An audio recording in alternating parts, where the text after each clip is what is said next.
మనుషులు ఎక్కువ శాతం నాకు మంచివారు కావాలని కోరుకుంటారు.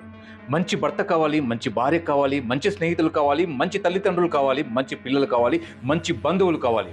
ఇలా ప్రతి ఒక్కరూ తమ జీవితంలో మంచి సంబంధాలు కోరుకుంటారు. ఇది సహజం. కానీ ఇక్కడ ఒక ముఖ్యమైన ప్రశ్నను చాలామంది మర్చిపోతారు. నేను ఇతరులకు మంచి వ్యక్తినా? నేను ప్రశ్నించుకోరు.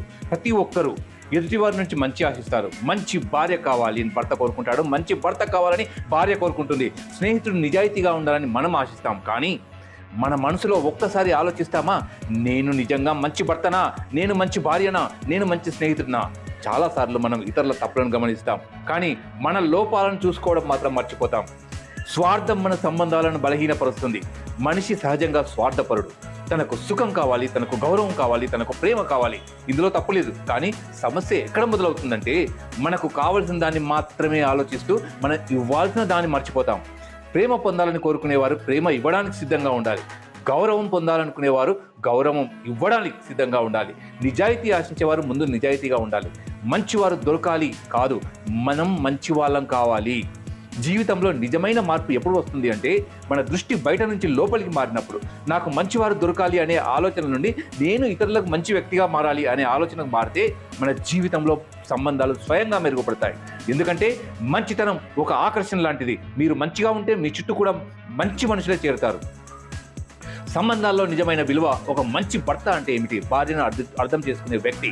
ఒక మంచి భార్య అంటే ఏమిటి? భర్తను గౌరవించే వ్యక్తి.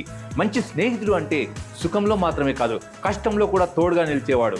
మంచి పిల్లలు అంటే తల్లిదండ్రులను గౌరవించేవారు. మంచి తల్లిదండ్రులు అంటే పిల్లలకు ప్రేమతో పాటు విలువలు నేర్పేవారు. ఈ లక్షణాలన్నీ మనం ఇతరులలో కోరుకుంటాం.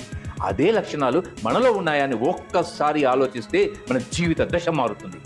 మనం మారితే ప్రపంచం మారుతుంది. మనందరం ఒక చిన్న మార్పు చేస్తే ఇతరులు ఎలా ఉన్నా మనం మాత్రం మంచిగా ఉండాలని నిర్ణయిస్తే మన చుట్టూ ఉన్న వాతావరణం మారిపోతుంది. ఎందుకంటే మంచితనం వ్యాపిస్తుంది. మన ప్రవర్తన ఇతరులతో ప్రభావితం చేస్తుంది. మీరు మంచి భర్తగా ఉంటే మీ భార్య కూడా మారుతుంది.